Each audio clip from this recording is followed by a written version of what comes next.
को निर्वृत्त दग्ध्वा बाधित्वा, सारे संघात को बाधित करके और भगवान को प्राप्त हो जाते हैं। तो अविशुद्धम मनः, इसलिए माने भक्तों को बड़ा आश्वासन, मन की शुद्धि का प्रयास तो करते ही रहना चाहिए, पर माना जितनी शुद्धि की कसौटी है उतनी कसौटी पूरी पूरी न पार पड़े तो भी ये आश्वासन है कि अभिशुद्धम अपि मनः। अब आप कहेंगे कि अभिशुद्ध मन भगवान में लगेगा ही कैसे? तो वहां ये थोड़ा सा वर्णन है कि यहां इनका मतलब ये है कि भगवान का जो मनोमय स्वरूप, मनोमय स्वरूप, मन से जो भगवान के स्वरूप का ध्यान करते हैं ना, मन से भगवान के स्वरूप का ध्यान, कोई राम का करता है, कोई कृष्ण का करता है, कोई विष्णु का करता है, स्वरूप का ध्यान करता है। तो ये जो ध्येय मूर्ति है वो स्वतंत्र है, सबका अपना अपना, जैसे सालग्राम सबके अपने अपने, सबके सालग्राम अपने अपने, साझे के सालग्राम नहीं, हमारे दूसरे, तुम्हारे दूसरे, उनके दूसरे। मूर्तियां सबकी अपनी अपनी स्वतंत्र, हमारा, हमारी वस्तु स्वतंत्र। ऐसे मनोमय जो ध्यान है, मन से जो भगवान का ध्यान किया, मूर्तियों के दर्शनों से, चित्रों फोटोओं के दर्शन से, भगवान की कथाओं को सुन सुन करके, भगवान के जो मंगलमय स्वरूप का वर्णन पुराणों में, भागवत आदि सदग्रंथों में, रामायण आदि ग्रंथों में जो भगवान के स्वरूप का वर्णन है, इष्ट देवता सभी भगवान का स्वरूप है, लेकिन तो भी एक इष्ट देवता का निर्णय होना चाहिए। एक इष्ट देवता, सब एक ही है, भेद नहीं। तो भी ध्यान 100 ध्यान कैसे करेंगे?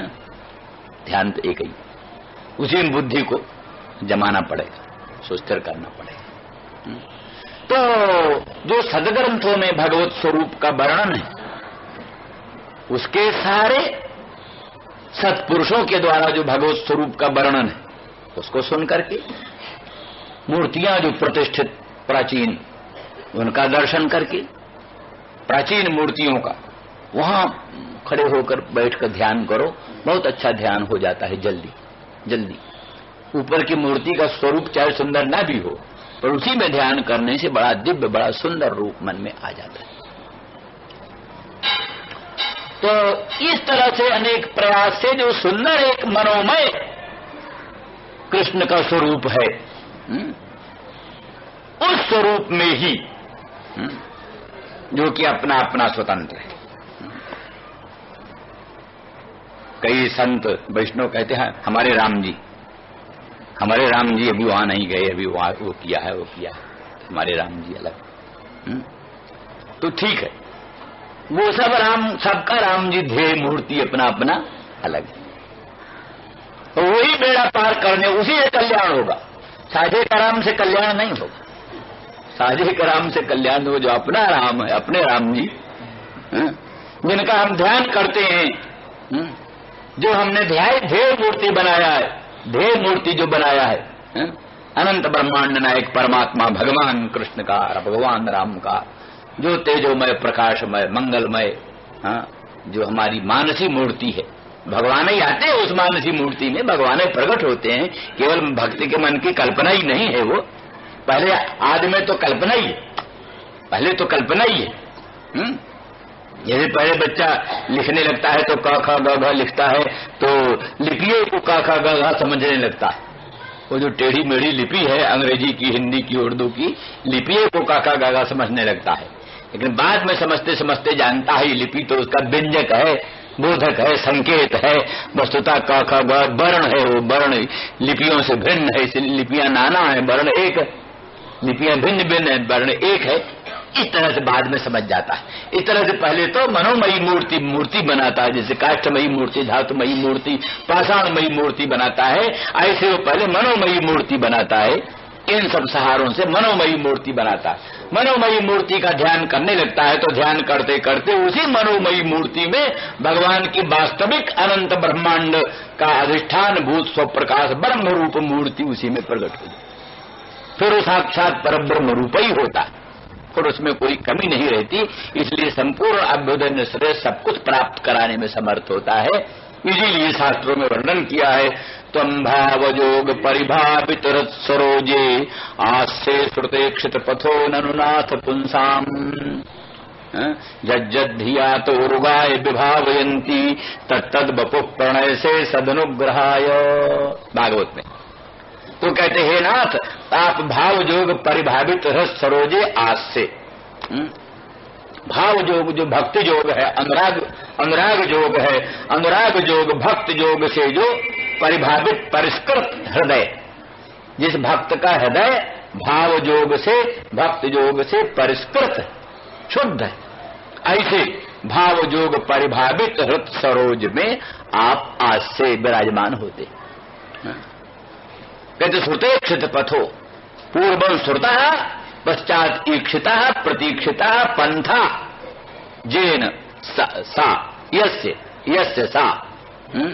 पहले आपके अनंत दिव्य कल्याण गुण गणों का लोकोत्तर महिमा को सुना, पश्चात उसके आगमन की प्रतीक्षा किया। बस प्रतीक्षा करने से फिर आप भावयोग परिभावित सरोज में प्रकट हो जाते। कैसे प्रकट होते हैं? बोले जज्जत धिया तो उर्गाय विभावयंती। वो भक्त लोग अपनी बुद्धि से, अनुरागिणी बुद्धि से आपके जैसे जैसे स्वरूप का भावना करते हैं, तत्तद बपु प्रणय से वैसा वैसा रूप आप बनाते हो। एतावता भक्त ने अपने हृदय में भगवान के जैसे रूप की भावना किया, भगवान उसके हृदय में अपना वैसा ही रूप प्रकट करते हैं। एतावता भगवान का जो मनोमय रूप है, वो मनोमय रूप ही उसी में क्षण भर के लिए अपने मन, अशुद्ध मन को भी उस स्वरूप में क्षण भर भी रख देने से प्राणी का मन शुद्ध हो जाता है और कर्माशय का निर्हरण हो जाता है। इसीलिए इसका उसमें भी वर्णन है, वो अघासुर के वध के अनंतर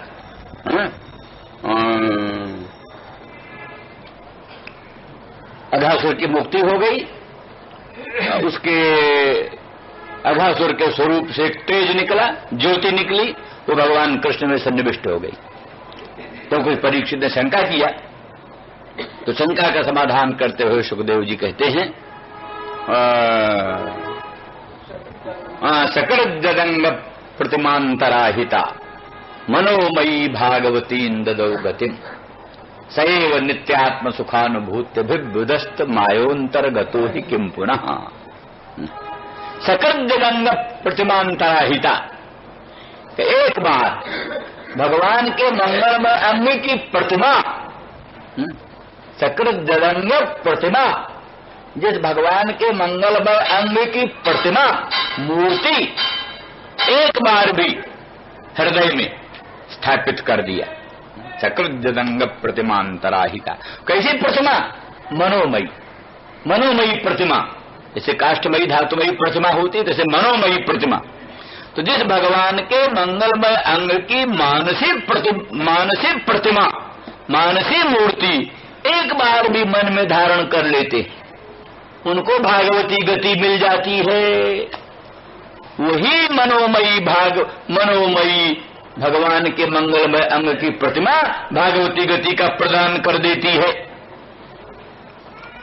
तो जिसके मंगलमय अंग की मानसिक प्रतिमा हृदय में धारण करने से प्राणी का कल्याण हो जाता है, साक्षात वही सच्चिदानंद घन पर ब्रह्म जब अघासुर के मुख में प्रविष्ट हो गया, हृदय में पहुंच गया तो इसका बेड़ा पार हो जाए, क्या आश्चर्य, इसका कल्याण हो जाए, इसमें आश्चर्य क्यों करना चाहिए, ये उन्होंने कहा। इस दृष्टि से यहाँ इनका कहना है कि उस भगवान का जो मनोमय विशुद्ध रूप है, उस मनोमय कृष्णचंद्र परमानंद कंद के मंगलमय स्वरूप में जनसाधारणों जन साधारण भी प्राणी अपने अभिशुद्ध मन को मरण काल में भी क्षण भर के लिए भी प्रविष्ट करता है, तो ये मन शुद्ध हो करके कर्माशय को विधूनन करके कर्म वासनाओं को नष्ट करके, या कर्म वासनाओं का आधार जो संघात है, संघात को बाधित करके और आपको प्राप्त हो जाता है। कैसा प्राप्त हो जाता है? यह जीव भगवान को साजुज्य को प्राप्त हो जाता है, ऐसा नहीं। जैसा जीव भगवान को साजुज्य भाव को प्राप्त होता है, ऐसा नहीं। तब कैसे? अरे ब्रह्मयोसन ब्रह्माप्येति, ब्रह्मयोसन ब्रह्माप्येति, ब्रह्म ही होकर के ब्रह्म को प्राप्त होता है। तो साक्षात ब्रह्म ब्रह्म भाव हो करके ब्रह्म को प्राप्त होता है, माने जीवत्व खत्म हो जाता है। जीवत्व खत्म हो करके ब्रह्मात्म भावापन्न हो करके उन भगवान को प्राप्त हो जाता है। और अर्क वर्ण, अर्क वर्ण, अर्क माने सूर्य, सूर्य जैसे अन्यान प्रकाशित स्वयं च प्रकाशते, सूर्य अन्यों को भी प्रकाशन करता है और स्वयं भी प्रकाश होता है। इस प्रकार से वो जन जो मरण काल में क्षण भर भी अभिशुद्ध मन को भी भगवान में क्षण भर के लिए सन्निविष्ट कर देता है, वही मन वही भक्त शुद्ध हो करके कर्माशयों को बाधित करके ब्रह्म स्वरूप हो करके ब्रह्म को प्राप्त हो जाता है। उसमें ब्रह्मनिष्ठ संपूर्ण गुण आविर्भूत हो जाते हैं। ब्रह्ममय और कवर्ण, इसलिए ब्रह्ममय सन, ब्रह्ममय हो करके, ब्रह्मरूप हो करके, यानी ब्रह्मयोसन ब्रह्माप्येत न्याय से उसका जीव भाव खत्म हो जाता है, ब्रह्म भाव को प्राप्त हो करके और शुद्ध सच्चिदानंद घन पर ब्रह्म को प्राप्त हो जाता है। ये जिस कृष्ण के मानसिक स्वरूप का इतना महत्व है, इतना ध्यान की महिमा है, वही तुम्हारे लाडले लाल हो करके तुम्हारे प्रांगण में खेलते हैं, क्रीड़ा करते हैं। नंद बाबा, माँ यशोदा, तुम्हारा धन्य धन्य भाग्य है, तुम्हारे समान कोई भाग्यवान दुनिया में है नहीं।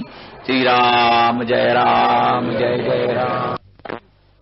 जस्मिन् जन प्राण वियोग काले क्षणं समावेश्य मनो विशुद्धम निर्हृत्य कर्माशय माशु जाति पराम गतिम ब्रह्ममयोर्कवर्ण। जिस भगवान में, अर्थात जिस भगवान के मानसिक रूप में, ये अर्थ क्यों किया कल जो हमने कहा कि मानसिक रूप में भगवान की जो मनोमयी प्रतिमा, मनोमयी प्रतिमा में अपने मन को प्राण वियोग काल में भी, अति व्यग्रता दशा में भी, अशुद्धि दशा में भी क्षण भर के लिए अविशुद्ध मन को भी भगवान में क्षण के लिए भी स्थापित कर देते हैं। वो आशु शीघ्र ही कर्माशय का विधूनन करके, कर्माशय का निर्हरण करके, दग्ध करके, बाधित करके और ब्रह्ममय हो करके, अर्क वर्ण हो करके भगवत भाव को प्राप्त होता है। तो मनोमय क्यों कहा? इसलिए कहा कि मनोमय में ही चित्त के प्रवेश की संभावना है। जो भगवान का दिव्य श्री विग्रह है, वो तो तत्काल सामने आता नहीं। इसलिए स्वयं कृष्णचंद्र परमानंद कंद मदन मोहन ब्रजेंद्र नंदन सामने है नहीं, रामचंद्र राघवेंद्र भगवान सामने है नहीं, तो उनमें मन का सन्निवेश कैसे होगा? इसलिए उसका अर्थ है कि मनोमय स्वरूप जो भगवान का है, वेद वेदांतों का श्रवण करके, सब पुराणों में जो भगवान के मंगलमय श्री विग्रह का वर्णन है उसका श्रवण करके, और विभिन्न श्री विग्रह जो विभिन्न विभिन्न मंदिरों में स्थापित हैं उनका दर्शन करके, उत्तम चित्रों में भगवत स्वरूप सौंदर्य का अनुभव करके, और शनै शनै मानसी प्रतिमा का निर्माण करता है, मानसी मूर्ति।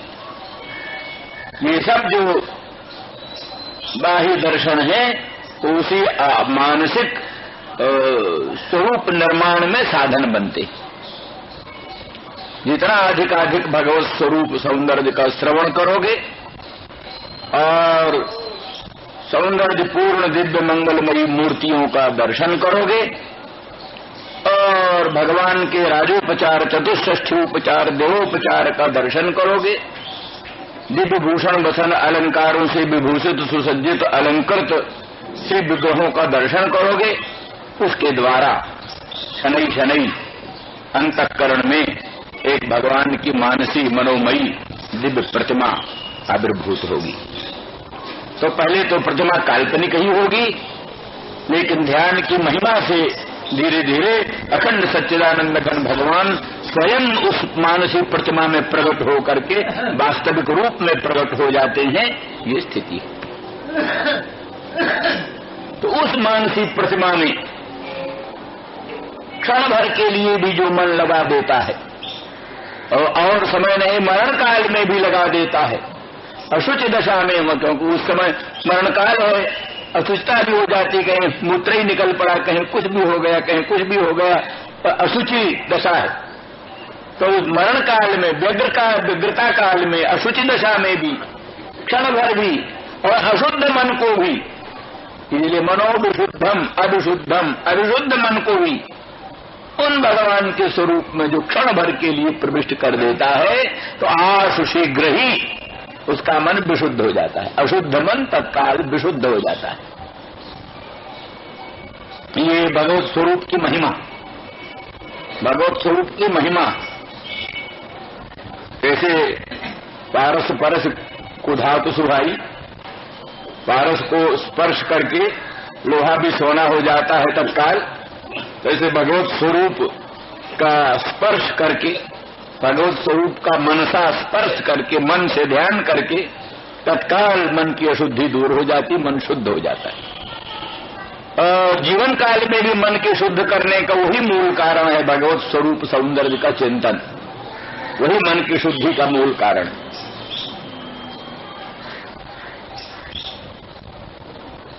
यथा यथात्मा परिमृज्यते सौ, यथा यथात्मा परिमृज्यते सौ मत्पूर्ण गाथा श्रवणाभिधानैः, तथा तथा पश्यति वस्तु सूक्ष्मं चक्षुर्यथैवान्यन संप्रयुक्तम्। ऐसे विशिष्ट अन्यन का प्रयोग करने से चक्षु निर्दोष होकर सूक्ष्म वस्तु को देखने में समर्थ हो जाता है। उसी तरह से भगवान की पुण्य गाथा, पुण्य चरित्र, उसका जो श्रवण है और उसका अभिधान है, भगवान की पूर्ण कथाओं का वर्णन और पूर्ण कथाओं का श्रवण, उसी से आत्मा परिमृज्यते सब। आत्मा माने अंतःकरण, तो वो परिमार्जित हो जाता है, शुद्ध हो जाता है, निर्मल हो जाता है। ये तो इस तरह से अंतःकरण के परिमार्जन का एक मात्र मूल मंत्र है भगवान की पूर्ण गाथाओं का श्रवण। भगवान उपलक्षण है नवधा भक्ति का आचरण करना। श्रवणम कीर्तनम विष्णु, स्मरणम पाद सेवनम, अर्चनम वंदनम दास्यम। उसी के द्वारा अंतःकरण पवित्र होता है, शुद्ध होता है।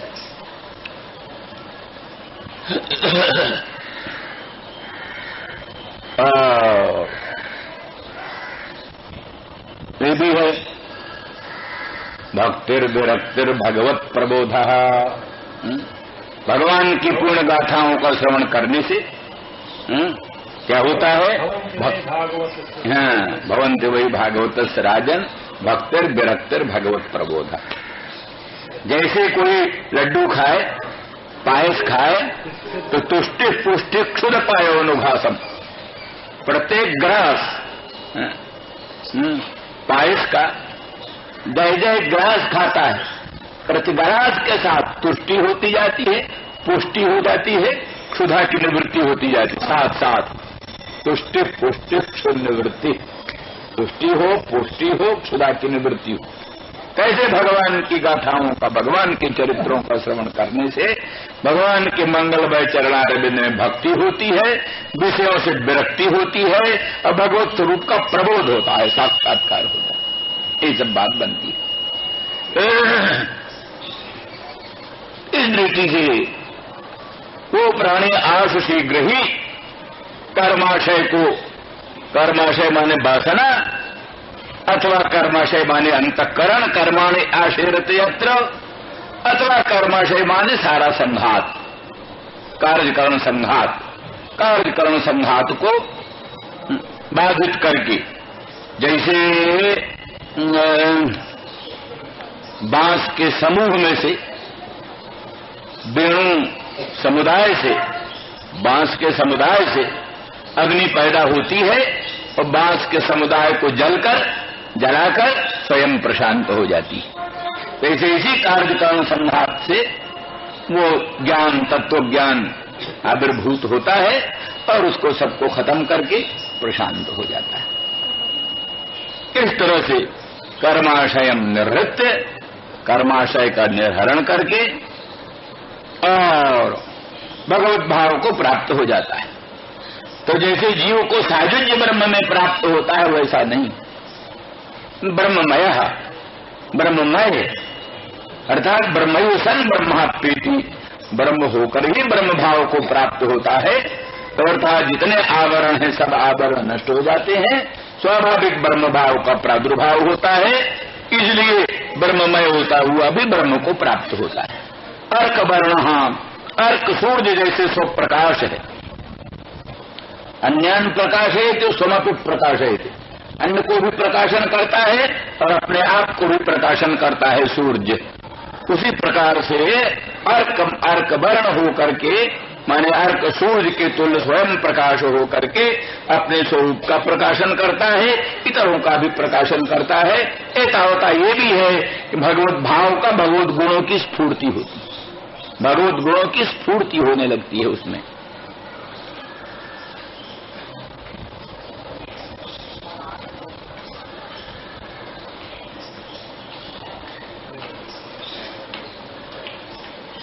इसलिए तस्मिन् भवन्तावखिलात्महेतौ, तस्मिन् भवन्तावखिलात्महेतौ नारायणे कारणमर्त्यमूर्तौ भावं विदत्तां नितरां महात्मन् किं वावशिष्टं जुबयो सुकृत्यम्। उद्धव जी महाराज कहते हैं कि तस्मिन्, वही जो भगवान है जिनमें जन, साधारण व्यक्ति भी, कोई ऋषि की बात नहीं है, ब्राह्मण की बात नहीं है, जन सामान्य कोई भी जिस भगवान के बीच में क्षण भर भी मन लगाकर अभिशुद्ध मन को धारण करके कृतार्थ हो जाता है, मुक्त हो जाता है, वही भगवान साक्षात्कार, साक्षात वही भगवान। अखिलात्म हेतु, जो अखिल से आत्मा हेतुश्च,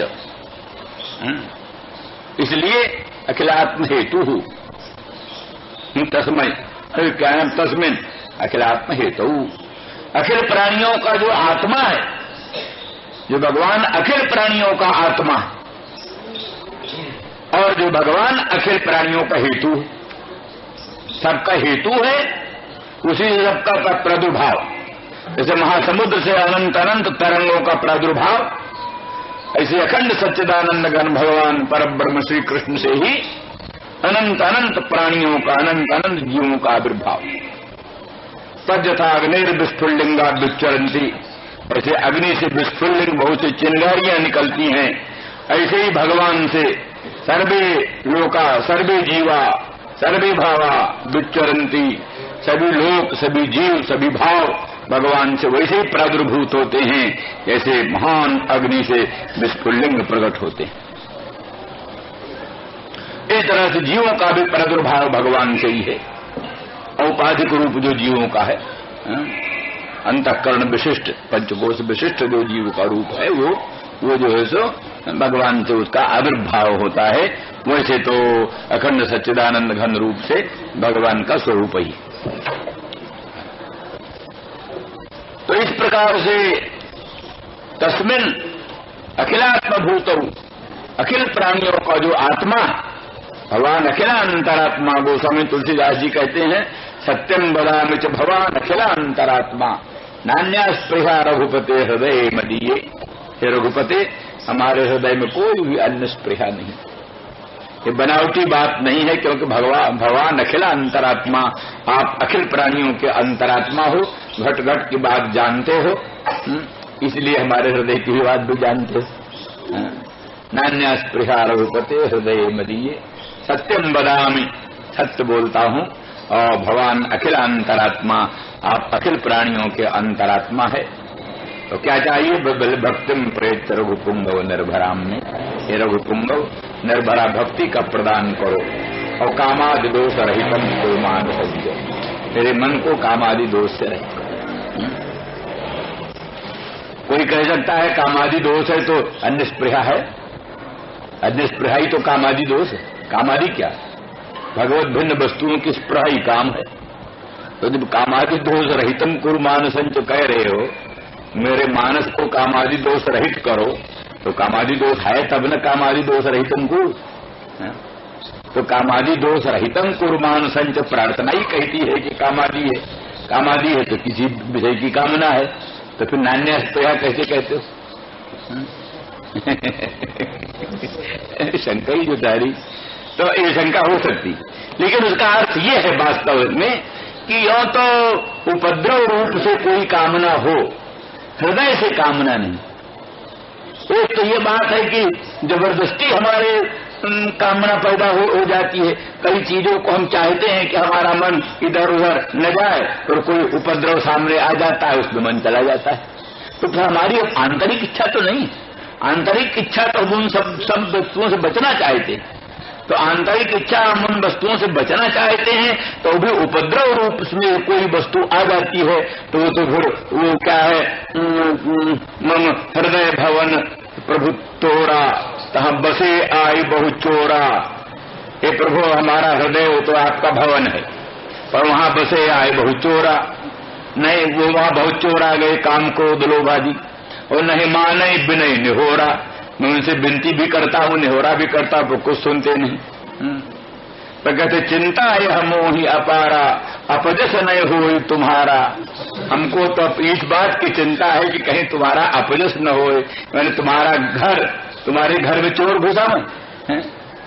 किसी साधारण के घर में चोर घुसे दूसरी बात है, साक्षात अनंत ब्रह्मांड नायक परमात्मा राघवेंद्र रामचंद्र का जो भवन है भक्त का हृदय, और उसमें चोर घुस जाए कामादि, तो ये आपका अपजस है। हम तो क्या है, बहुत दिन से दुख भोगते हैं, थोड़ा और दुख भोग लेंगे, इसलिए मुझे अपनी तो चिंता कुछ नहीं, तो मुझको चिंता ये है कि आपका अपयश न हो गए, इत्यादि इत्यादि। तो इसलिए माने आभास रूप में कुछ प्रतीत होने पर भी वास्तव में हमारे मन में उनकी स्पृहा नहीं है, ये कहने का उनका अभिप्राय। इसीलिए तो कहते हैं, नहीं तो जिसको पदार्थ की कामना होती है, वो कामना के नाश की थोड़ा तो प्रार्थना करता है। वो तो कहता महाराज जिसे मैं चाहता हूं उसको दे दो, तो जिसे चाहता हूं उसको दे दो नहीं कह रहे हैं। कामादि दोष रहित हमको, वो कामादि दोष है, वो कामादि दोष रहित हमारे मन को बनाओ, अर्थात कामना नष्ट करो, पदार्थ मत दो, कामना ही नष्ट करो। जैसे कि क्या हुआ, प्रहलाद से भगवान ने कहा मांगो, तो उन्होंने कहा नहीं मांगे क्या, आप तो हमारा आपका कोई संबंध जो है, कोई क्या व्यापारी संबंध तोड़ना है, कुछ नहीं, आप हमारे आप तो काम पूर्ण काम आत्मा राम परम निष्काम स्वामी है, हम भी आपके निरपेक्ष निष्काम भक्त, कामनाओं में कुछ नहीं। बोले नहीं, फिर भी हमारा अमोघ दर्शन है, कुछ मांगना ही चाहिए। बोले फिर अच्छा, यदि राशि से मैं कामान बरांस तुम भरदर्शभ कामानाम हृदय संग्रोह में तुम्हें वो बरम वृणे। अगर कुछ देना ही है तो फिर ये दो कि मेरे हृदय में कभी कामनाओं की कोई अंकुर न पैदा हो, बस ये दो, ये दे दो, मन में कभी कामनाओं के अंकुर न पैदा हो। तो इस प्रकार के जो भावना वाले होते हैं उनके मन में वास्तविक किसी पदार्थ की स्पृहा नहीं होती। इस अभिप्राय से गोस्वामी जी ने कहा है। तो तस्मिन् भवन्तावखिलात्महेतौ, वो अखिल प्राणियों का जो अंतरात्मा और अखिल प्राणियों के हेतु ऐसे जो भगवान नारायण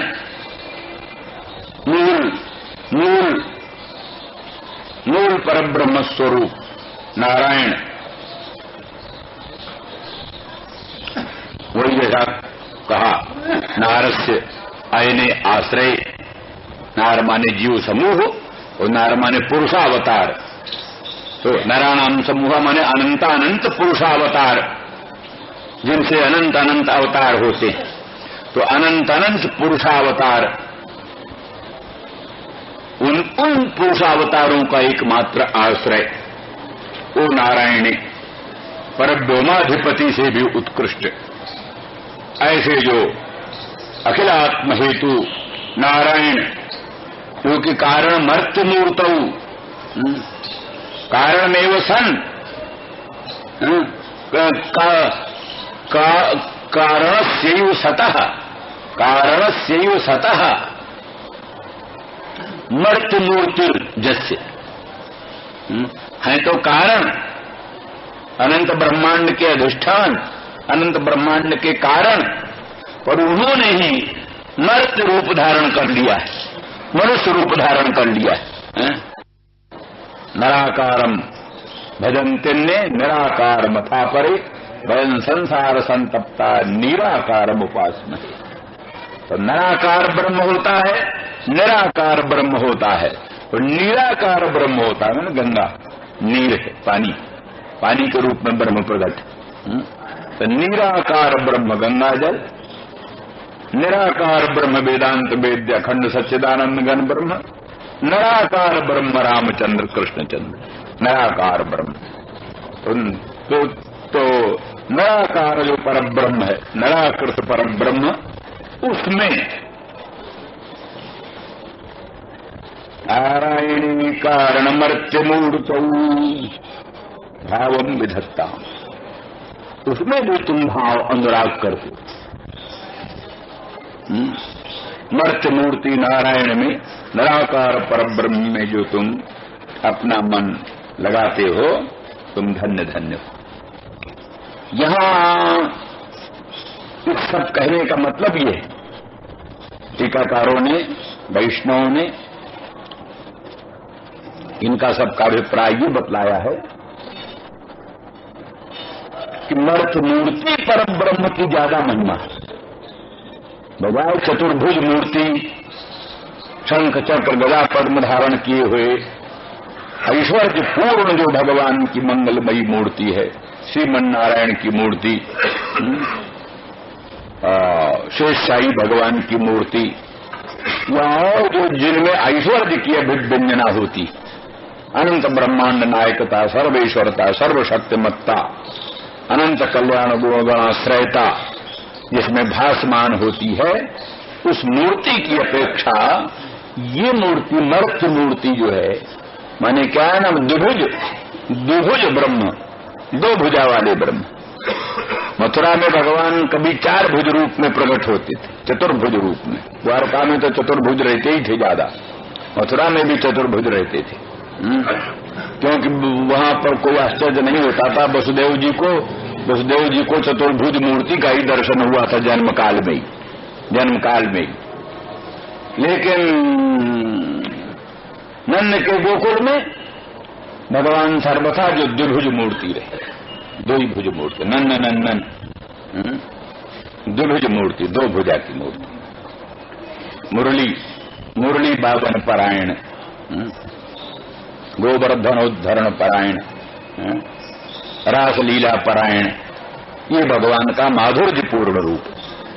तो इस माधुर्यपूर्ण रूप में जो तुम लोग प्रेम करते हो, तुम दोनों नंद यशोदा, तुम बड़े भाग्यशाली। वसुदेव देवकी का भी ये भाग्य नहीं है जो भाग्य तुम्हारा। इसलिए वो अनन्यता, वो गाढ़ अनुराग, गाढ़ा अनुराग, जो गाढ़ा अनुराग नंद यशोदा का है, वो गाढ़ अनुराग वसुदेव देवकी का नहीं।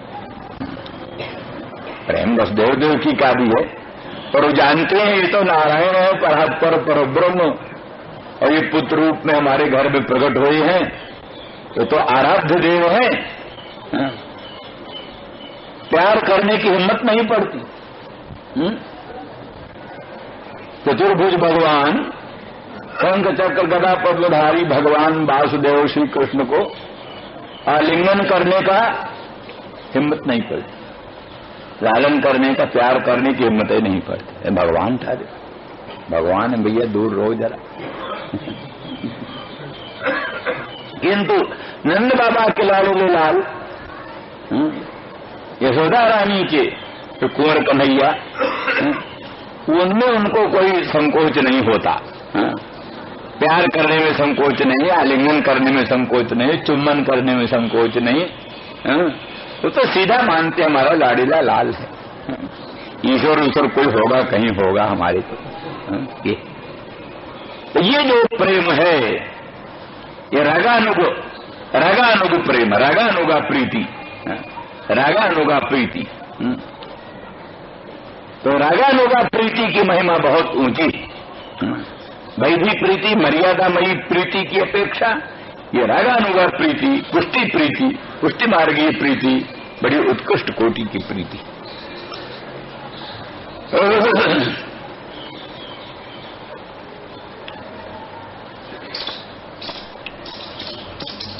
तो तस्मिन् भवन्ता वखिलात्महेतौ नारायणे कारणमर्त्यमूर्तौ भावं विधत्तां नितरां महात्मन। नितराम भाव, तुम दोनों उन भगवान में नितराम प्रीति करते हो, नितराम प्रीति करते हो। तुम्हारी प्रीति निश्चित, सबकी प्रीति की सीमा, सबके अनुराग की सीमा, तो तुम्हारा प्रेम निश्चित। हे महात्मन नंद, किंबा अवशिष्टम जुबयो सुकृत्यम, तुम्हारे लिए कौन सा सुकृत्य बाकी है, कौन सा सुकृत्य बाकी है? सब सुकृत्य, जितना सारे सुकृतों का फल, सारे सत्कर्मों का फल, श्री कृष्ण भगवान का दर्शन, फिर श्री कृष्ण भगवान में लोकोत्तर अनुराग, उत्कट प्रीति हो जाए, कुछ भी बाकी नहीं बचता। प्राणी कृतं कृत्यम प्राप्तम प्रापणीयम छिन्नास्थेतव्याः, सब कुछ प्राप्तम प्राप्तव्यम, सब प्राप्तव्य प्राप्त कर लिया, सारा कृत्य संपादित कर लिया, सब कुछ संपन्न हो गया, कुछ बाकी नहीं। तो अब यहां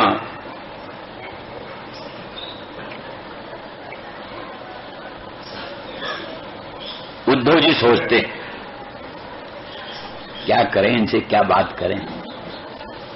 उद्धव जी सोचते हैं, बृहस्पति जी के शिष्य, श्री कृष्ण जी के परम अंतरंग सखा नोद्धवनोपिमन्युना, भगवान से अणुभर भी कम नहीं, भगवान स्वयं कहते हैं। वो उद्धव सोच रहे हैं इनसे क्या बात करें। कहते बाबा तुम धन्य धन्य हो, उन अखिलात्म हेतु मर्त्यमूर्ति नारायण में, नराकृत परब्रह्म में इतना लोकोत्तर अनुराग कर रहे हो, तुम धन्य धन्य हो। आनंद बाबा कहते हैं उद्धव वत्स, तुम बड़ी भूल कर रहे हो, मैं धन्य धन्य कैसे? श्री कृष्ण जैसा गुणार्णव पुत्र, जो गुणों का अर्णव, गुणार्णव, वो पुत्र इस घर से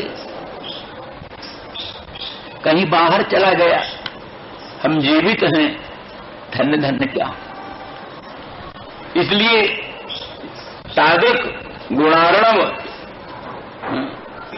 लोकोत्तर प्रतिभा संपन्न, लोकोत्तर शक्ति संपन्न, अनंत माधुर्य परिपूर्ण ऐसा योग्य पुत्र हो, और वो हमसे अलग हो गया, उससे वियुक्त होकर हम जीवित हैं। आप क्या कहते हो, हम धन्य धन्य कैसे।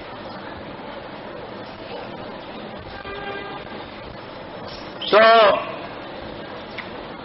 उद्धव कहते हैं नहीं बाबा, आप ऐसी चिंता मत करो। आगमिष्यति दीर्घेण कालेन ब्रजमच्युतः,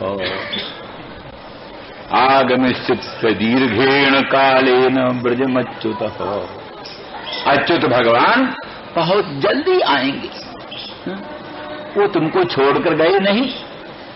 जैसे उनमें तुम्हारी ममता है, वैसे उनकी भी तुम्ही में ममता है। वो तुमको ही माता पिता मानते हैं, उनके माता पिता तुम ही हो। इसलिए बहुत अदीर्घ काल में, बहुत जल्दी ब्रज में आएंगे।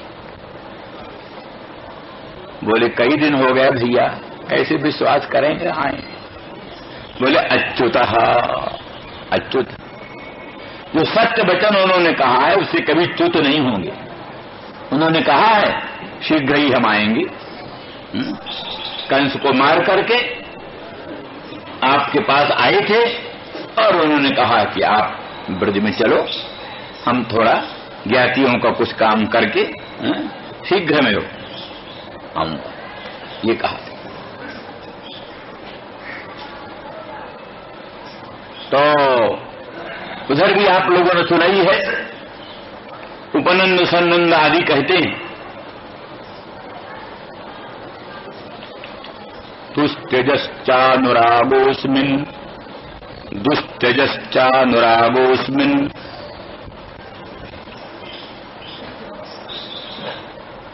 नंदते तनयेस्मासु तस्योत्पत्तिकः कथम। हे नंद, तुम्हारे इस पुत्र में कहते दुस्त्यज अनुराग, दुस्त्यजश्चानुरागोऽस्मिन् सर्वेषान्नो ब्रजौकसाम्, दुस्त्यजश्चानुरागोऽस्मिन् सर्वेषां नो ब्रजौकसाम्। सभी ब्रजवासी जितने ब्रजवासी हैं हम सबका इस कृष्ण में दुस्त्यज अनुराग है। हजार प्रयत्न करने पर भी वो अनुराग छूट नहीं सकता। दुस्त्यजश्चानुरागोऽस्मिन् सर्वेषां नो ब्रजौकसाम् नंदते तनयेस्मासु। हे नंद, तुम्हारे तनय में, अस्मिन् स्ते तनये नः अस्माकं सर्वेषां ब्रजौकसाम् दुस्त्यजः अनुरागः। नंद, इस तुम्हारे पुत्र में, कृष्ण में हम सभी ब्रजवासियों का दुस्त्यज अनुराग है। और अस्मासु तस्यापि उत्पत्ति का स्नेह, हम सब लोगों में उसका भी, मन कृष्ण का भी औत्पत्तिक स्नेह, स्वाभाविक स्नेह, कृष्ण का भी हम लोगों में सहज अनुराग है, स्वाभाविक प्रेम। तो एतावता सिद्ध हुआ कि जैसे सभी ब्रजवासियों का भगवान कृष्णचंद्र परमानंद कंद में अनन्य अनुराग, दृढ़ अनुराग, उसी प्रकार से भगवान कृष्ण का भी अपने ब्रजवासियों में परम अनुराग है, दृढ़ अनुराग है।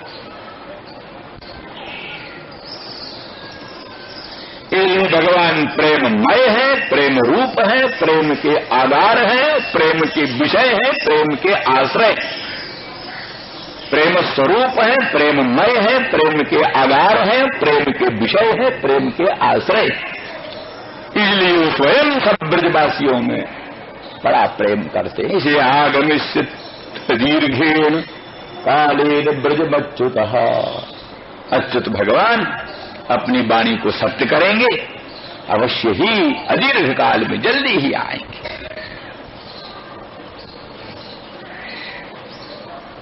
प्रियम विधास्यते पित्रोः, नंद बाबा यशोदा जो कृष्ण के माता पिता उनका खूब प्यार करेंगे, यहीं रहेंगे, तुम्हारी सेवा करेंगे।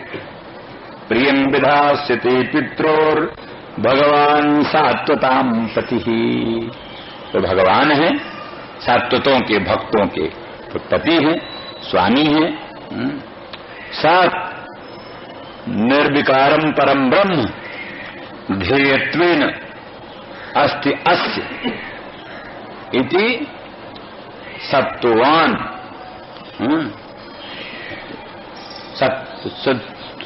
सत्वंतः सत्वंतः सत्वत, सत वाले सत माने परब्रह्म, वह ध्येयत्वेन, ध्येयत्वेन सर्वस्व, जिसका वो सत्वत हुआ, सत्वन हुआ, और सत्वत एव सात्वताः, सत्वत एव सात्वताः। तो ऐसे जो सात्वत है उन सात्वतों, सात्वता नाम, सात्वताम भी कहीं कहीं जो है सो हलंत भी है और कहीं सात्वता नाम भी, हाँ, और कहीं सात्वताम। तो ऐसे सात्वतों के परम पति हैं और भक्त वत्सल हैं और भक्त रक्षक हैं, और वो कभी भी अपनी वाणी को मिथ्या नहीं करेंगे, अवश्य शीघ्र ही ब्रज में आएंगे। नंद बाबा कहते हैं, भैया उद्धव बताओ तो कई दिन में आएंगे? 5 दिन में, 7 दिन में, 10 दिन में, महीना में, ठीक ठीक बताओ। हम इन प्राणों के धारण करने का कष्ट क्यों करें? अगर उनको जल्दी आना नहीं है तो इन प्राणों को धारण करने में तो बड़ा कष्ट होता है। माने प्राण त्याग देना ये बहुत कठिन नहीं है भक्त के लिए, सामान्य है। प्राण धारण करना बहुत कठिन। भगवान के विप्रयोग जन तीव्र ताप में संतप्त होना और प्राणों को धारण करना ये बहुत कठिन है। प्राणों को त्याग देना तो सरल है। तो इसलिए प्राणों का जो धारण है केवल उनके दर्शन की आशा से। मदन मोहन के मंगलमय मुखचंद्र का फिर भी दर्शन होगा, उनके मधुर मनोहर वचनामृत का फिर भी रसास्वादन प्राप्त होगा, उनके सुस्मित मुखचंद्र का पुनर्दर्शन होगा। ये जो भक्त के मन में भावनाएं होती, आशाएं होती, उन्हीं आशाओं के कारण तीव्र ताप को सहन करते हुए भी भक्त जीवित रहते। तो भैया वो निश्चित काल बताओ कब आएंगे, तो फिर हम प्राणों को धारण करें, अथवा फिर इनका प्राण धारण करने का कष्ट क्यों सहें? उद्धव सोचते हैं क्या करें, क्या उत्तर इनको दें। उद्धव सोचते हैं अगर कोई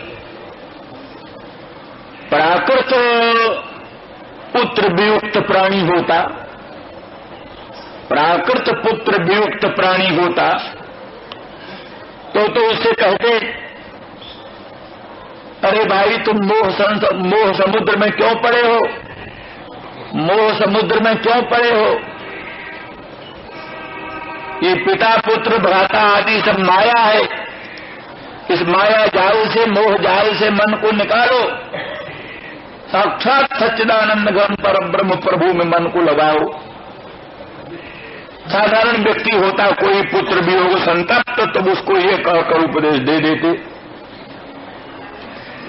पर इनकी तो पुत्रमयी प्रीति उसी सच्चिदानंद घन परम ब्रह्म में है जिसका हम उपदेश करते किसी को।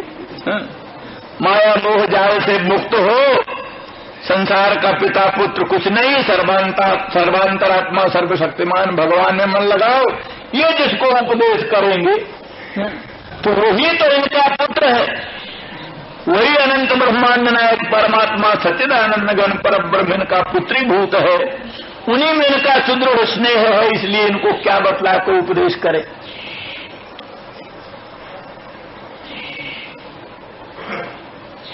वसुदेव देवकी की तो ये बुद्धि है कि ये परमेश्वर है, हमारे आराध्य देवन है, इनको मन में पुत्र की ममता नहीं करनी चाहिए, इनमें वो बुद्धि है नहीं। ये तो शुद्ध रूप से कृष्ण में ही अनन्य प्रेम निरंतर करना चाहते हैं। इनकी तो वो बुद्धि है कि साधारण भी पुत्र किसी का, प्रांगण में खेलने वाला पुत्र, उसको न देख करके साधारण माता पिता का हृदय विदीर्ण हो जाता है। एक ही पुत्र हो, बड़ा गुणवान हो, बड़ा गुणवान हो, योग्य हो, और उसको अपने प्रांगण में खेलते न देखकर हृदय फटने लगता है। फिर इनका अनंत कल्याण गुणगण का धाम श्री कृष्ण जैसा पुत्र, और वो उनको अपने प्रांगण में खेलते हुए न देखकर इनके हृदय की क्या दशा होती है वो यही जानते। नंद बाबा सोचते हैं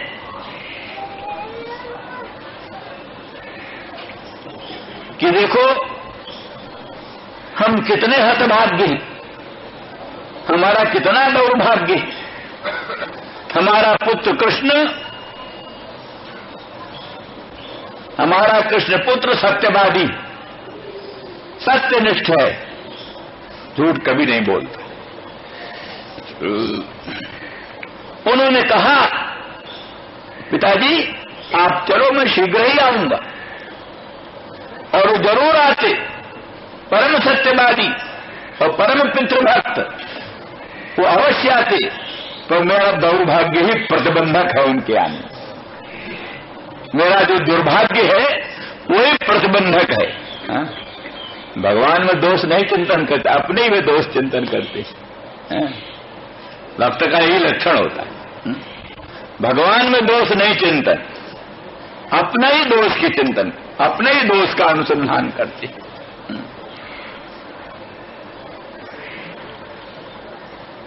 क्या कहा, गुण तुम्हार समुझई निज दोषु, गोस्वामी जी कहते गुण तुम्हार समुझई निज दोषु, यही सब भांति तुम्हार भरोसु।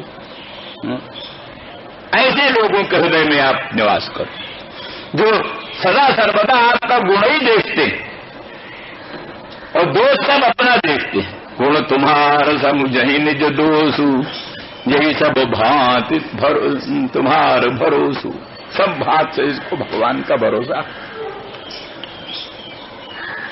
इसलिए नंद बाबा कहते हैं मेरा पुत्र परम पितृभक्त है और सत्यवादी है, मैं शीघ्र आऊंगा, ये कहकर कि भी जो नहीं आ रहे हैं वो मेरा दुर्भाग्य है और कुछ नहीं, मेरा दुर्भाग्य ही प्रतिबंधक है। और कितनी अच्छी बात थी अगर ये लोग कहते हैं कि वो सर्वेश्वर है, गर्गाचार्य ने कहा वो सर्वेश्वर है कृष्ण, तब तो और विचित्र बात है कि साक्षात सर्वेश्वर, साक्षात सर्वशक्तिमान परमात्मा कृपा करके पुत्र हो करके हमारे घर प्रकट हुए और हमारे दुर्भाग्य के कारण हम उनको अपने घर में सुरक्षित न रख सके। और उन्होंने कितना उपकार किया, इंद्र वर्षण से बचाया, दावादल से बचाया और नाना प्रकार के विपत्तियों से हम सबों को बचाया और हम उनकी कुछ न कर सके। उनको प्रसन्न रखने का, उनको अपने घर रखने का कोई सदुपाय न कर सके, इसलिए हम बड़े अभागे ये सोचते हैं। तो उद्धव सोचते हैं कि अब इनको क्या कहें, किस तरह से इनको समझाएं। अगर कहते हैं कि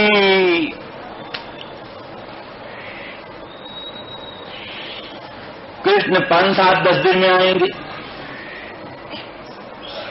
तो 5, 7, 10 दिन में तो आएंगे नहीं, तो वाणी झूठी होगी हमारी, अलीक भाषण करने से, और हम पर कुपित होंगे और दुखी होंगे।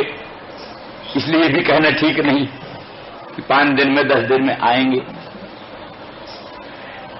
जब कहें कि 10-20 बरस में आएंगे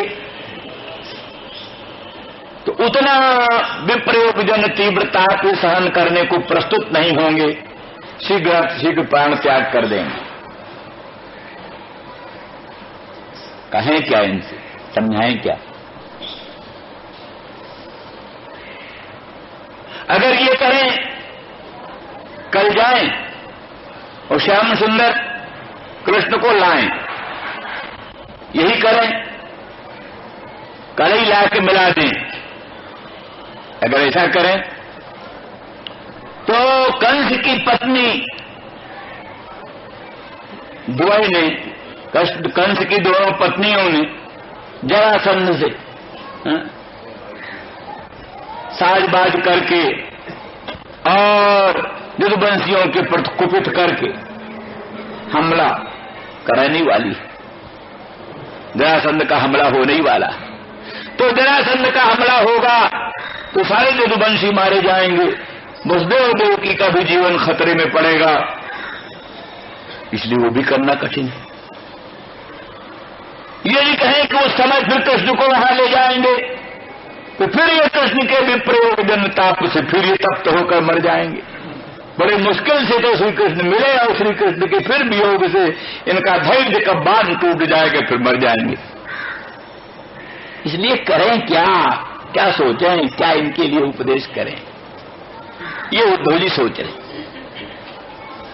तो अंत उद्धव ने सोचा अब एक ही बात है, निराकार निर्विकार निर्गुण ब्रह्म का उपदेश कर। नंद बाबा, तुम जो भगवान का ध्यानवान कर रहे हो, वास्तव में वो भगवान निराकार है, निर्विकार है, निर्गुण है, न उनका कोई माता है, न उनका कोई पिता है, न उनको कोई भ्राता है, न उनका कोई देह है, न उनका कोई जन्म है, न उनका कोई देह है, न गेह है, और वो सर्वातीत निराकार निर्विकार निर्गुण निरंजन निर्गुण है। तो इस बात को सुन करके प्रेम जो है कुछ संकुचित होगा, कम होगा। स्वाभाविक बात है, माधुर्य के प्रवाह में अगर ऐश्वर्य का प्रवाह आ जाता है तो वो प्रेम संकुचित हो जाता है। इसीलिए माना है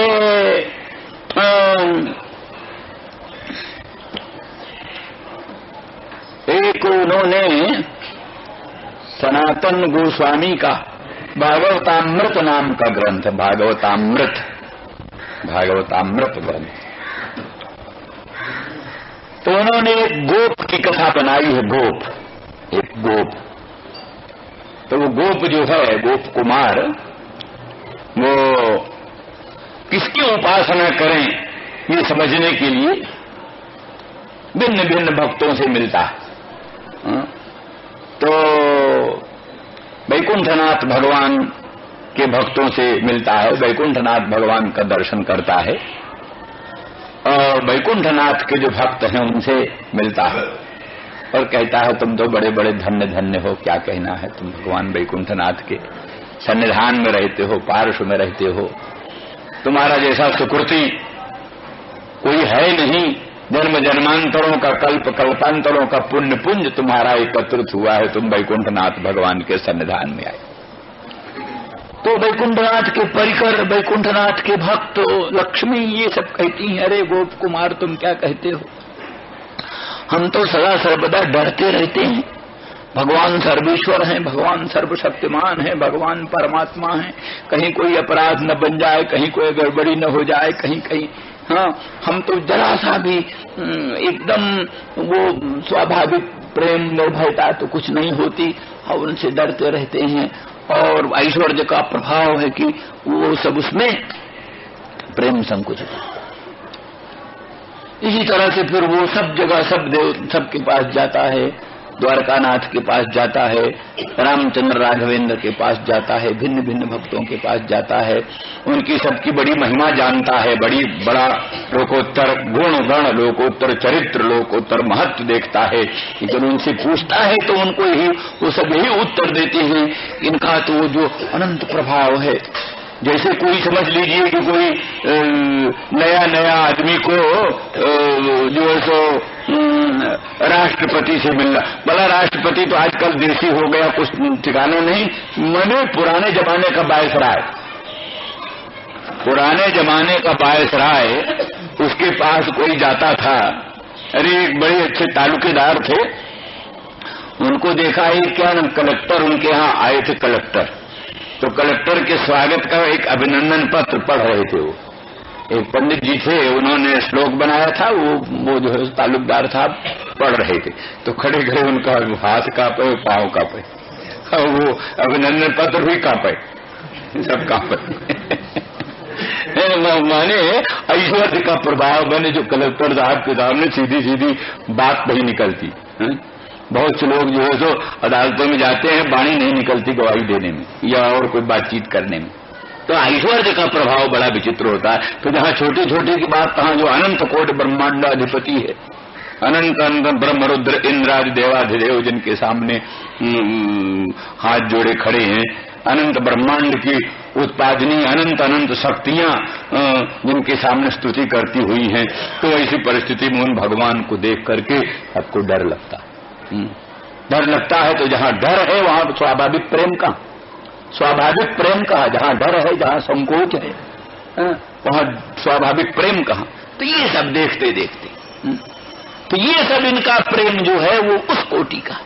तो इनके सामने जब वो बात आएगी, उनका कोई देह नहीं, उनका कोई गेह नहीं, उनका कोई जन्म नहीं, उनका कोई माता नहीं, उनका कोई पिता नहीं, वो कांगनाओं ने तो इन बातों के मखौल उड़ाई, मखौल उड़ाई। बोले कहते हो कि उनका देह नहीं, निरंजन है, अंजन तो हमने लगाया उनकी आंखों में, इनकी आंखों में हमने अंजन लगाया, उनको तुम निरंजन कहते हो? कैसे निरंजन? कहते जन्म नहीं हुआ, हमने देखा जन्म उनका प्रत्यक्ष, हमने उनको अपने गोद में खिलाया, हमने उनको जो धूली धूसरित होते देखा। तुम सब कैसे बात कर रहे हो? क्या कहाँ की बात कर रहे हो? तुम कौन हो? ऐसा तमाशा बना लिया उद्धव बेचारे। तो ये सब बात, इस तरह से उद्धव जी ने ही सोचा कि ऐसा कुछ कहें, तो ऐसा निर्गुण निराकार निर्विकार की बात करने से इनके मन में थोड़ा सा हो जाएगा तो जीवन हो जाएगा। अगर ये न हो सका, क्योंकि बात यही है कि जैसे खूब संतप्त घृत में, कड़ाह में खूब जल रहा हुआ घृत जल रहा हो, उसके ताप दूर करने के लिए अगर थोड़ा सा पानी का छींटा डाल दो, कड़ाह के खौलते हुए तेल में या खौलते हुए घी में, अगर शांति के लिए, ताप निवृत्ति के लिए थोड़ा सा पानी का छींटा डालो, तो वह और प्रज्वलित होकर अग्नि बन जाता है। पानी के छींटे डालने से ही वो कड़ाह का तेल एकदम प्रज्वलित अग्नि का रूप धारण कर लेता है। इस तरह से अगर हमारे ब्रह्म का उपदेश से इनके प्रेम में कुछ संकोच हुआ तो हुआ, नहीं तो उल्टा ही, जैसे संतप्त कटागत तैल में जल निक्षेप करने से विचित्र अग्नि का प्रादुर्भाव होता है, ऐसे उत्कट प्रेम का प्रादुर्भाव होगा, इनका लोकोत्तर प्रेम उदित होगा। क्योंकि ये बात बताया है कि जैसे नदी का प्रवाह बह रहा है, अब उसको अगर रोकने का प्रयास करो तो इतना तोड़ मार करके बंधन को प्रतिबंध को काट करके और बेगवान हो जाता है। उसी प्रकार से अगर निर्गुण निराकार निर्विकार ब्रह्मोपदेश करके इनके प्रेम को कुछ प्रतिबद्ध करने का प्रयास किया, तो उनका प्रेम सारे प्रतिबंधों को तोड़ करके और उत्कट रूप में प्रकट होगा।